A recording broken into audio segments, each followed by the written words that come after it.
लक्ष्मण जी की मृत्यु कैसे हुई?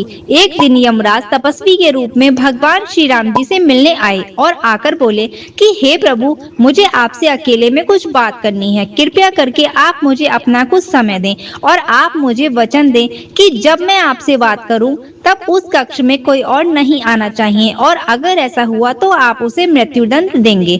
यमराज के ऐसा कहने पर भगवान श्री राम जी ने उनकी बात मान ली और लक्ष्मण जी को दरवाजे पर खड़ा कर दिया, जिससे कि कोई अंदर ना आ पाए।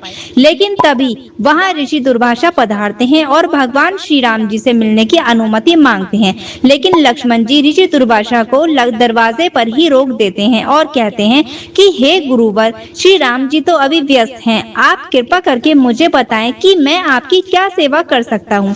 लेकिन जब ऋषि दुर्वासा को वहां ही रोक दिया तो वह क्रोधित हो गए और लक्ष्मण जी से कहने लगे कि यदि तुमने भगवान श्री राम को मेरे आने की सूचना नहीं दी तो मैं अपने श्राप से इस पूरी अयोध्या को भस्म कर दूंगा, जला दूंगा।